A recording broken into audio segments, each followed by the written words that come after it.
Hi there and welcome back to the Baka broadcast, Baka Binge, where usually James tries out some tasty treats from Tokyo. Unfortunately, James sometimes needs to call in an expert for certain things that maybe he's not so familiar with, and that is thus where I occasionally come in on the subject of the alcohol. So basically that makes me the resident alcoholic, I guess we could say. So today I'm going to give you a chance to see something rather interesting, starting with something that isn't Japanese at all. Guinness. Why have I got Guinness? Well, if you like your drinks in the UK, you'll be aware of the fact that Guinness is probably the cheapest, is one of the cheapest, if not the cheapest, drink that you can get in quite a lot of bars. However, wonderful stouts are not just popular in Ireland, and this is not the only one. So Japan's wonderful brewers also have brought out recently, relatively recently, the Premium Malts, the Black.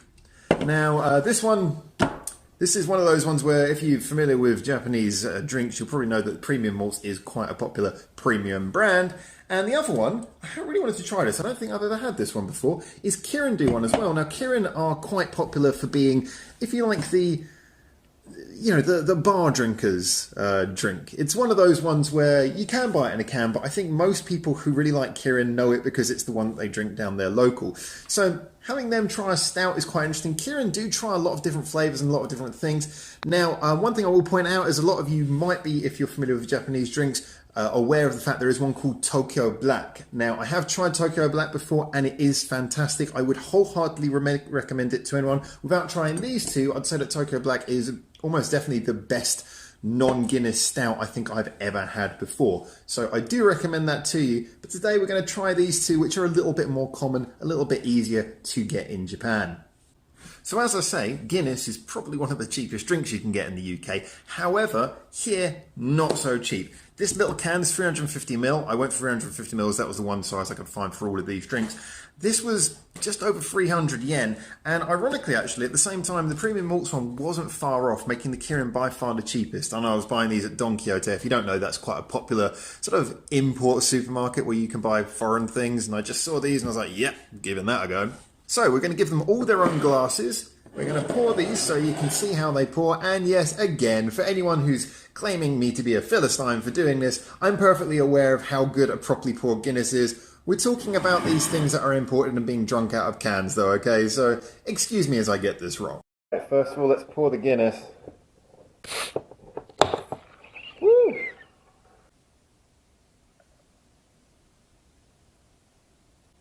I'm not going to fill the whole glass as it's only a 350ml.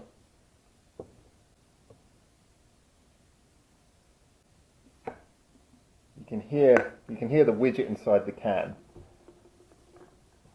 Okay, so it's not exactly bar quality, but yeah, it's settled quite nicely considering the height. That's a good size head on it. Not too bad for a sloppily poured Guinness. That comes out quite well. Next, we're going to try the more premium of the contenders, the Premium Malts, the Black. Not quite so feisty when you open the can. Yeah, you can already see the bubbles are a little bit more distinct, a little bit more separate. It's not quite as thick, but it is pouring more consistently straight off the bat there. So I'd be interested to see if it settles. You can hear the fizz.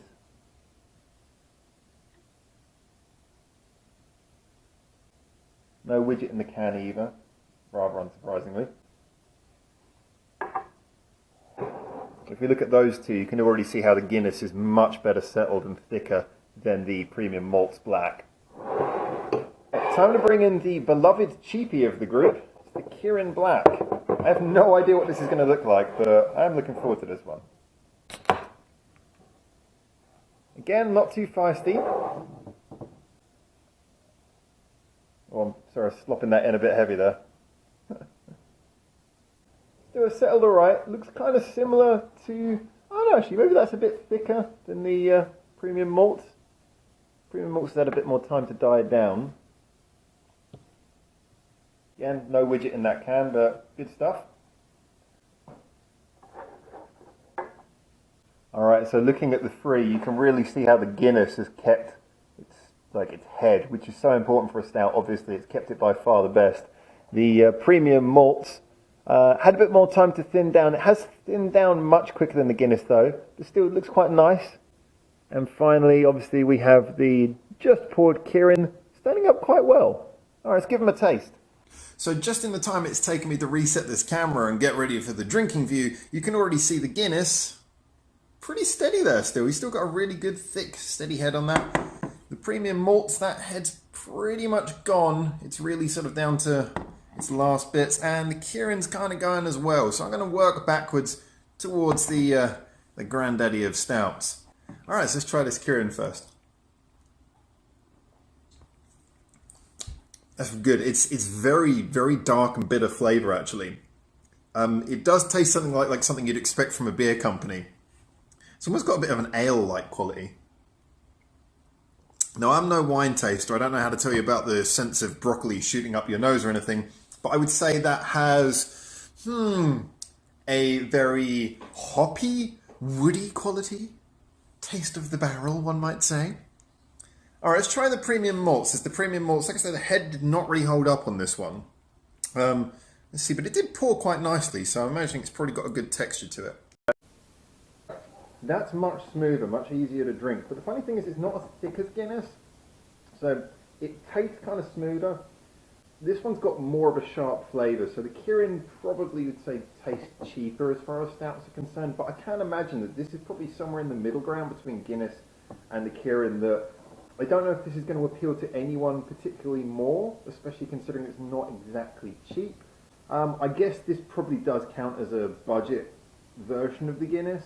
Would probably be the best way of looking at it, in that it's got a similar texture. I think the Kirin is different enough that maybe if you like Guinness, you could actually say you didn't like the Kirin. The Premium Malts, the black, is definitely one that I think if you like Guinness, you will enjoy it, but you will taste it as a cheaper version. And certainly that head is just gone. Alright, so let's finish off by confirming my suspicions against the Granddaddy. And this has actually been sitting here for a while. You haven't seen this, but I've had the battery has died on this camera while I was doing this, and I've had to reset the battery, clear phone space, all while I was waiting. So these heads really have been up against it. But the Guinness has still got a decent head there.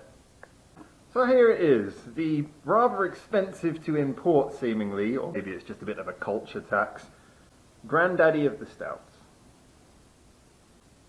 Yeah, I mean, obviously, as he wipes it off of his face, you're never going to get it as good as the quality it is out of a keg. It's never going to pour quite as well from a can, but you can just taste the quality. It's thick, but at the same time, it's quite light, if you know what I mean. It's, it goes down very easy, which is one of the main qualities of Guinness that I think a lot of people don't really get when they make these other versions, these other stouts. It's easy to drink, goes down light, and it's got full of flavour. And it's one of the few drinks, certainly one of the few Western drinks, where the head is actually a big part of it. So, definitely, yeah, the Guinness still comes off as the winner, but it is disgustingly expensive in Japan, or in Asia as a general, to drink and buy Guinness regularly. Certainly if you're someone like me who you can get into a Guinness and just spend the entire evening on Guinness, you probably have to get a mortgage over here to do that in Japan. So, maybe start off on your Guinness, and then depending, if you like your sharp flavours, move on over to the Kirin. This is a good little budget one actually, really nice. If you're going to be drinking a few in a night, that's a good one to go with. If you want something similar, but a little bit, shall we say a little bit cheaper, Premium Malts will look after you for that. But drink it quickly, because that head isn't going to last.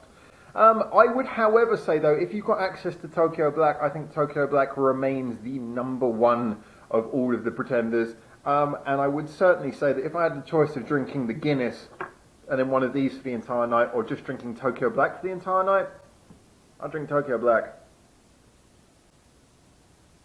Anyway, for now, from Japan, until we see me on the music, or maybe more alcohol, or you see James soon with more tasty treats from around Japan, until then, for now, ciao ciao.